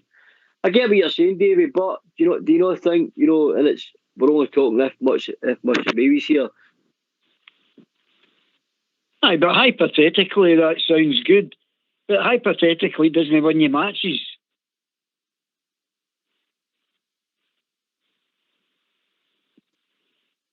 Oh, had a red card. No, it doesn't, Davey. But I think like Michael Beale said, the players that we're going to buy, they have to come into the team because they're going to supposed to be better than what we've got in their positions. So I know the odd won't hit the ground running, as Matondo will testify to that. Out the players we've seen, apart from the ones that have been injured. But I'd like to think that if it's Cantwell and if it's Raskin, I don't know if that boy Whittaker will come in at the moment. We might get him, I don't know, but if maybe get they two, I think you'd like to think that they two will come in and hit the ground running, Davey. I'd like to think that's what should happen. Yeah, I agree. I agree. Listen, Davey, every signing's a gamble on it. Some work, some don't work. You don't know what you're going to get. They might not fit in. We don't like them, they don't like us, and you move on, or some become tremendous successes. You don't know, but you've got to say, when you're bringing a player in, hopefully it improves our first team. We know that sometimes you bring in a squad player for particular reasons. He's a filler. He said, if we take him at his word, he's not bringing in any fillers that ought to improve our first team. So he'll be judged on that day. Yeah, I agree with you totally. I mean, the thing about that is, the thing about when you're coming to Rangers, you're coming into a totally different environment from what they compare to. You can bum up the English Premiership and all the rest of them, but Rangers are an elite club, and a lot of guys can't come through that division and come into that environment. Well, I'm not talking about the football sense here. I'm talking about the magnitude and the size of Rangers. A lot of them just can't hack that, and that can make a big difference as well. That's what they're saying, the jersey's too heavy, put better. Of course. And then you're coming into a club also that you're expected to win every week. That's great responsibility, Oxtear. That's massive. And there's better players that that's came in and left Rangers. I'll give you an exact. Andre Flo is probably one of them. £12 million. Arguably he scored a lot of goals in this season, but he was brought in to be a player that was going to take us to the next level. And ironically, stays a season and goes. Just the expectation that that a winning every week and being a number 9 at Rangers. As you said, the jersey can become too heavy. In the market we're dealing in right now, we're not buying to finish at the clock. We're a club now that's going to bring in players like a Cantwell whose forms dipped a wee bit and his stocks dropped dramatically. And we're a club where he can use, and I don't like to use a club like this Oxford, but a stepping stone back to the big time where he can come in here, make a name for himself again, and Rangers make a nice hefty profit on him going. Same with Raskin. And Whittaker, if we get these three in, that's where a club is right now, mate. We've got a coach that likes to develop players, so that's where we are, Oxford. So as you said, every player that we sign's a risk, but like Michael Beale touched on, these guys are coming in to make the first 11 stronger, Oxford. All right, a question for you three. I'll go to Southside with it first, then David and your good self, but when we've signed players in your time watching the Rangers, and everybody's slightly different, who's the guy that's been the biggest disappointment as a transfer, and who's the guy that's shocked you he's been better than he thought he was ever going to be? Southside. Right. I know. Who's shocked us off? I need to come back. Well, if I'm thinking, we'll put it this way, right? If you remember the guy we went out and signed that, let's be honest, nobody knew much about him. I think it was for Perugia, wasn't it? Marco Negri. I mean, what a goal machine that was at that time, wasn't it? For that 4 months, we'd never seen anything like it, wasn't it? Aye, I mean, look, some of the goals he scored. Goals, wasn't it? It was all sorts of goals. The variety, I'm only just picking that out the top of my head at the moment, just because, put you on the spot, you know, you can go to somebody else if you want. I can think of a flop later. All right, I've got a cracker for you. All right, David. Right, hold on to your hats, guys. Right, Junior McGilvray came to Sir Lanark, 1963, I think it was. And he was a great player for the Subs. They couldn't hack Ibrox. They probably never heard of him, have you? Oh, I've heard them, man. Junior McGilvray. And the best one I ever seen, who was not great at first. It came to Ibrox, but it ended up. The name just says it all. Was Jim Baxter. All right, okay. But first couple of games, he was not the races. Aye, okay. That's a bit of a shout, that. Port Bear? One of my big surprises, mate, probably Sasa Papic under Paul Le Guen. Come in, what was a centre back. Didn't think he was ever going to make the grade at Rangers, mate, but became a bit of a cult figure at left back for us. Absolutely superb he ended up. And one of my best players that I thought come in and made a immediate impact, mate, was Michael Moles. This guy, in my opinion, would have went on to bigger and better things. It wasn't for that injury against Bayern Munich, mate. But Sasa Papic for me was a big surprise with how he ended up. Mm-hmm. You know, and what about one that you thought was good and flopped? He's dodging that one. Probably. I like to look at Philip Sebo, the pre-season, mate. He scored against Chelsea. Remember, he scored against Chelsea, and I thought, this guy's going to be great. And no, a washing powder. He's Philip Sebo, just dramatically flopped, mate, for me. Sebo. I don't think that was his first season. I think that was his second season when Waller had come back and we played him in the friendly and he scored the goals. But I might be wrong, Southside. Right. He shaved his head, didn't he? He shaved his head. Shouldn't he be recognised? One of the guys that we brought in with a lot of fanfare, and I didn't know much about him, and he was on to have a fabulous career. At the time, I didn't think he had it in him, and he became a player that I never thought he would be. Honestly, with Stephen Davis. I knew he was a good player, but I didn't know he was a great player. That's a fair shout, mate. Yep. Played with good players and all, didn't he? Intelligent players. Most of the time, aye. But he was a big part of them, making them better players than us outside. Mm-hmm. Yeah, he was a trophy midfield. Can I ask you something? We've been off talking about players coming in. Can you name players that who you think are going to leave? Oh, he's intimated that there's no first teamers leaving at the moment. He's talked about young guys and we're picking up in the rumour mill that Kai Kennedy and Josh McPake, who haven't been near the club's house. I don't know if somebody might want to take Leon King or maybe Alex Lowry on loan. You know, I don't know if somebody maybe want to come in and see if they could take them to the end of the season. I don't know if he was meaning first team players that a couple of clubs had asked about. I'm hoping maybe one of them is Matondo. Maybe get him out and loan somewhere, you know, because I don't see him featuring in the squad going forward. And I know we've shipped a lot of money out, so I think it's Ross Wilson's job if he's not part of Michael Beale's plans. We need to try and get something back for him or get him out somewhere to a club that might be wanting him. What about Hollander, Suicide? I think he's been unlucky with injury, and I think probably just cut of losses when the time comes. And I know he said he's 29, and then I think he's alluding to he's at the prime of his career, isn't he? Like, Addy, he's a good centre half when fit, really good centre back. But to be honest, Davey, he's been out that long now.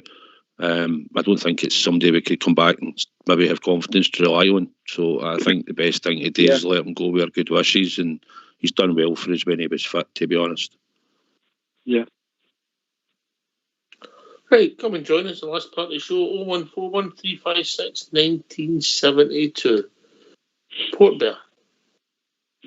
Aye, so just what Southside's touching on in regards to Hollander Oxtear, I think, this is a guy that was at Verona, playing Italy, got a good name for himself, just broke into the Swedish international team, and in my opinion, looked like a Rangers mainstay. I really liked him and Goldson together.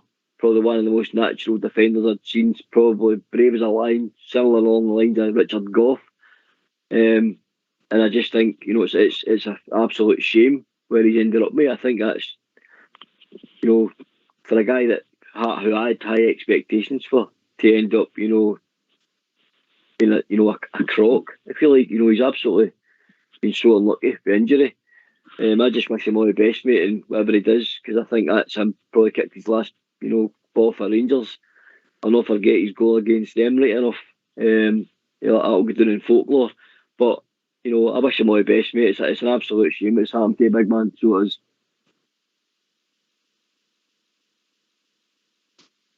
Aye. I think that's still the last goal we beat them with in 90 minutes. I think, if I'm right, Southside. Like Hollander Cedar. Aye, I was just a bit speechless here when he compared them to Richard Gough. In style. He's been prone to exaggerate. Aye,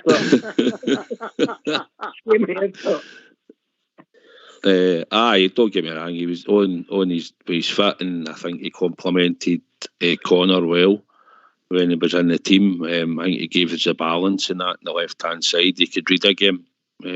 People used to sort of say he didn't have a great bit of pace, but he didn't get outpaced in Scotland anyway, Just unfortunate the Whites went for Big Phil. I don't see us retaining him. I think he'll probably move on, and we'll maybe look to get maybe a centre back in the summer, younger and hungrier and just a bit more stature, and hopefully no injury prone. So good luck to the big man. I liked him when he played. It's just sad that we've not seen him fulfil a bit of the season, and last season he's been out that long, All right. Scottish Cup tomorrow. We've stayed on to a lot of subjects tonight. It's a big game, Davey. Every game, every bridgeman says, well, no, you support the Rangers in every game. I don't care whether it's playing at Tiddlywinks or not. We want to win. It's massive, but it's exciting. I was very pessimistic a wee while back about. I wasn't optimistic, that was for sure. But it just wasn't. We were flat. But I don't see that now. Maybe I'm looking at through my blue specs. I just see us getting. I can't see. I just see everything getting better, and I think it'll be a great cup tie. I'm not. If we look at the last couple of games that we were talking about, Aberdeen, Celtic, we've not lost any of them. Kilmarnock, and these are all the ones that were banana skins for us. And we've got to this game tomorrow. So I'm very, very confident. More than confident, actually. Port Bear. For me, mate, it's all about retaining the cup. That's yours. That's sitting in the trophy cabinet. And that's where the drive, in my opinion, for that squad tomorrow. And it's part of Michael Beale's, speech before the match. We want to retain this cup. We want to, go through to the next round. We've got that League Cup final in February. Every player's playing for a day at Hampden. That should be the motivation for all the players next year. Ones that's coming in, ones that's still there. They all want to be playing in that final. And that's a gauntlet Michael Beale should be, thrown down to them. Who wants to play in the final next year? And who wants to take us to the final of the Scottish Cup and retain it? For me, that'd be a great season, mate. And I'd be using that to fire up these players further. Southside. Aye, these players that obviously weren't playing as well, we'll say back a number of weeks ago, he's got a tune, he's getting a tune out of some of them. We're still, let's say, individual errors. If we can cut them out, we could probably stop conceding half the goals. But it's positive, Davey, like you say. I mean, we're going every other weekend. I always think Rangers will win no matter who we're playing when we're travelling. But under, like you said, that Gio, you could see the performances and the level and what we were doing and how it wasn't working. And obviously Michael Beale on the training field when he is, when we can get training every day, watching him closely. And obviously the players are giving him a reaction. So it's positive, Davey. We're on a run. We're undefeated. That's something that we always want to do. We want at Glasgow Rangers when we go to watch them. It makes it better on the way home when we've got the result. And I think tomorrow we're in for a hard game, but there's no way I don't think we can win. I think we've got too much for them. And I think if we can just get the passes through at the right time, open them up, we'll take them. I think we're scoring goals for around about midfield and the front three are scoring. So if it's Tillman, Morelos and Sakala, then they've all scored. They've all got goals in them. So let's hope it continues, Davey. Yeah. Aye. Well said, Southside. So, it's traditionally the bigger cup of the two and the Scottish Cup, but only because the League Cup a lot of the time is done prior to Christmas, and obviously it's a bit later on this occasion. Not always prior to Christmas, but some of the time prior to Christmas, and then after Christmas we would concentrate on hopefully winning the Scottish Cup. What do you make how the other teams in Scotland are now treating it and their fans? When we hear of what's broke for St Johnstone and the 300 to 400 tickets, which is just unbelievable. I'll go to you first on this, Southside, being a guy that goes to every game. It's mental. What's happening? I don't know. I mean, I was greeting about £30, and then they're saying it's too dear. If we've got to understand that they are a business and they're flinging away money if they don't take the money.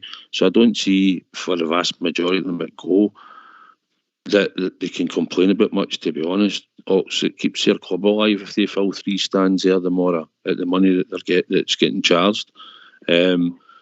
Most of them don't really go until they get to a final. If they're lucky enough to get to a final, then they'll all go to Hampden. But for most of the games in the rounds up to it, the home supports, if you're going to the games, a lot of them don't really turn up if it's live on the telly. You know, you've seen empty parts of their stadiums, even when we've went there in the past. But I'm just hoping we can progress anyway tomorrow, and let's get a Scottish Cup in the bag. It'd be brilliant, along with the League Cup. That just sounds good, does it, no? Aye, well, it does. Not give up another one either, you never know. Port Bear, what's going on? It's mental. Yeah, what's going on for a start, Oxford, is, you know, these clubs continue to hate themselves to death. The product they're putting on the park, you know, I've said it on here before, the management style is well documented in Scotland. You know, from McInnes to Davidson, Jim Goodwin, who continue to create this defensive side of football that, I tell you, it must bore the life out of their fans to go and watch that every week, where, you know, number one, Aberdeen cheating their fans every week, mate. Look at the score the other night, you know. Oh no, the Aberdeen fans seen a lot of goals. Aye, indeed. But you get where I'm coming from. The product on the park next year, I think, for me, the biggest problem in Scottish football outside of, you know, our club. I think to go and watch that dross every week would absolutely be soul destroying, in my opinion, anyway. I think to get for these clubs to survive, for a start, they need to. If it was my club Oxford, I'd be, if our fans aren't going to come, and it's for the times when Rangers or Celtic come to your park, I'd give the 3 stands to them, mate. And if it's only 1 stand you can fill, then so be it. Fill it and make money. which might you guarantee a better standard of player, you know, and a better product on the park. I think the management, you know, no wonder none of our managers get jobs outside of Scotland next year. That's all I can say. There was a time where a lot of the English teams, and even in Europe at times, would take a punt on a Scottish manager because, you know, they were a good sense of football, etc.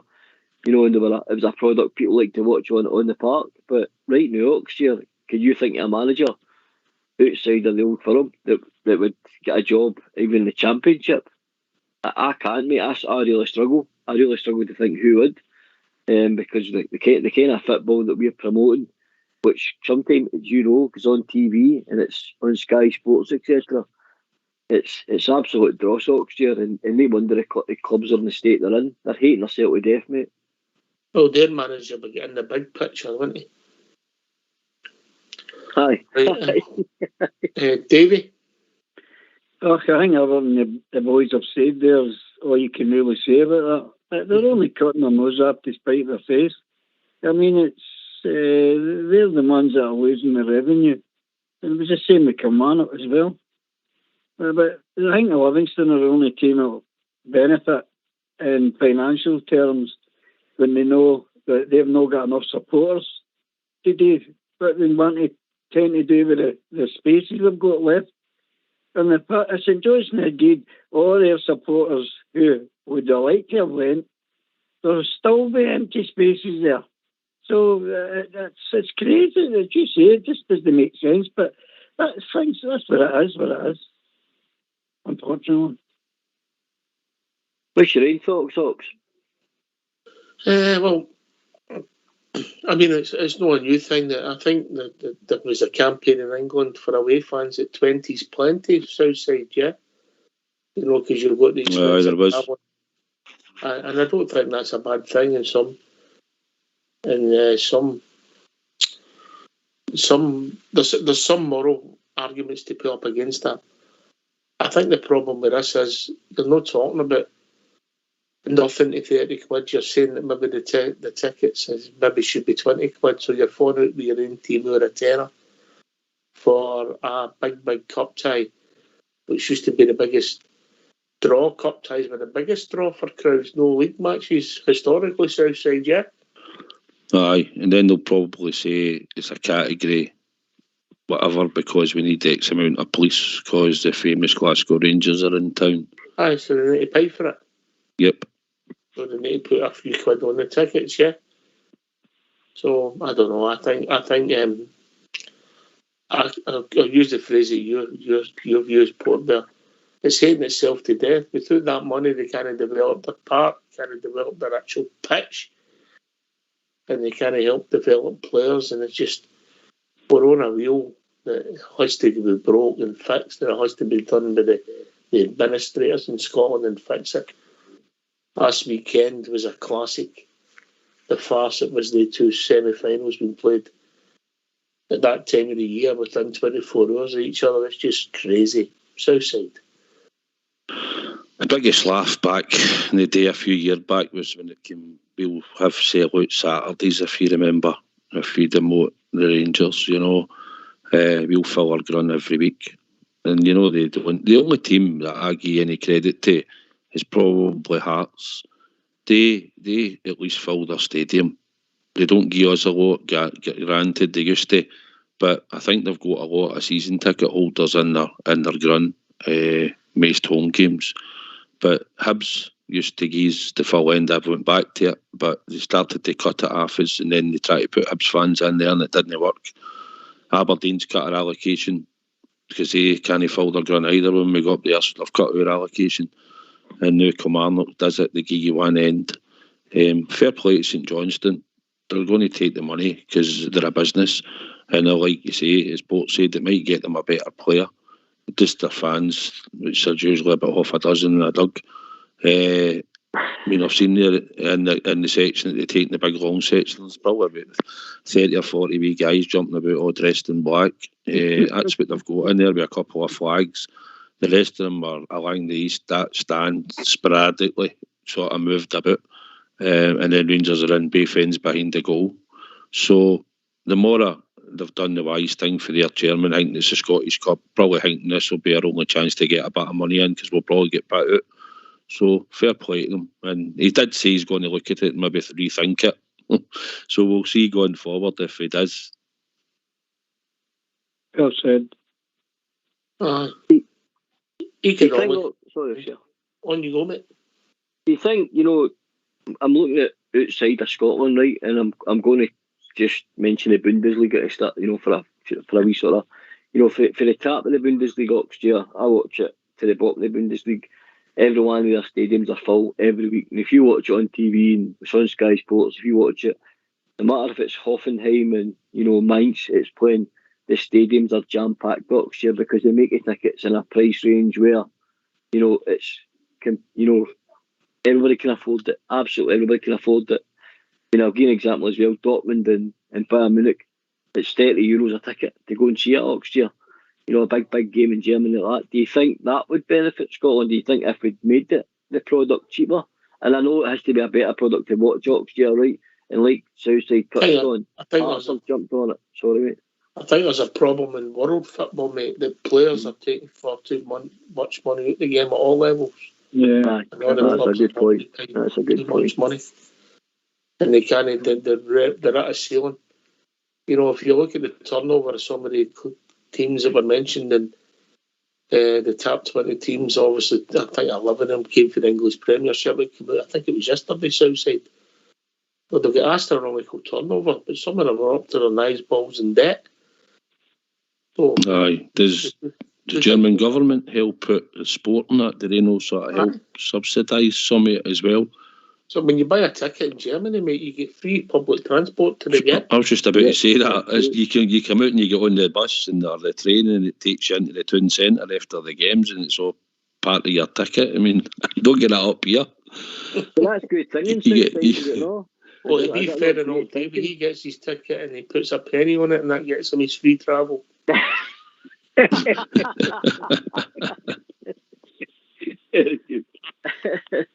Doesn't need to pay petrol. He's mobility scooter either next year. No, he's got a wind powered one. Ox, I know we're on out of time, but how does the split work tomorrow? Who gets what? Well, it's usually 50-50 after expenses, but 50-50 for that. After they'll make thousands. They'll sell about 30,000 pies more tomorrow, so they'll want a good thing. I think Stevie's gone, Southside. I think he is. You're probably spot on, Davey. I heard they tanned a few of the killie pies anyway on Wednesday night, because the wee pie stall on the right hand side was out of pies. So I take it he'd been there. We're going to get him to do reviews on them, Southside. He should do a review. You do the Southside Super 6, I do the photo report. He should be the pie review man on the show. He's trying to get at them firmly, and he wants to try one of these steak bridies, Oh, very good. Very good. Cute. He likes to keep us up at a broth and all, doesn't he? Aye. And then Saturday, 4 for pies on the way up. Aye. Anyway, we've reached that time of the evening. David, thank you for your call, mate. Yeah. Pleasure. It's always a pleasure speaking to you guys. It's the best show in town. So hopefully, God bless the Jers for tomorrow. See you later, guys. Cheers, buddy. Won't be. Aye, superb night again, mate. Thanks for David calling, as you said, mate. Thanks to yourself, Southside. Great being on me, Southside. Not got really many chances on me, mate. So, superb. Thanks again, guys. Rangers victory tomorrow. Bowl one. Here. Rangers victory, 40 quid up in the Southside Super 6. They say things coming through Southside. Aye, I did £140 into the polling station. Oh, fair play. Look, of course, honesty, mate, honesty. I enjoyed being on with the Port Bear. It's been a long time since me and Port were on. Thoroughly enjoyed the show. Some nice topics, mate. Good chat. Going to get wrapped up tomorrow up and see the famous Glasgow Rangers progress into the next round of the Cup. So let's do this, Rangers, tomorrow. And enjoyed being on with yourself, mate, as well. Is Ross County, Aberdeen Dundee and Kilmarnock and this St Johnstone no made you think about summer football beginning? It's Baltic, innit? I've seen -2 up there tomorrow. But it's no pleasant to watch, mate. We know that, and travelling and that. It's been cold and the weather's shocking. But see, at the end of the day, see, as long as the Glasgow Rangers win, that's all it matters. Here. Listen, thanks to Davey. Thanks to Port and your good self for joining us on the show. Fox and Old School Blue for doing the technicals. This has been Rangers Radio. We'll be back tomorrow afternoon at 4:30. Yes, 4:30 with a pre-match show. Thanks for listening. Take it away, Old School Blue.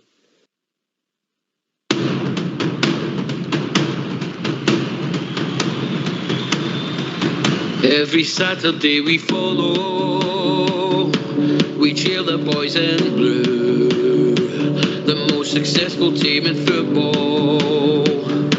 We're Scotland's gallant few, though at times they have been hard, we're followed near and far. You will always hear us roaring from the stands in Ibrox Park.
Successful team in football, we're Scotland's gallant few, who times they have been hard, we're followed near.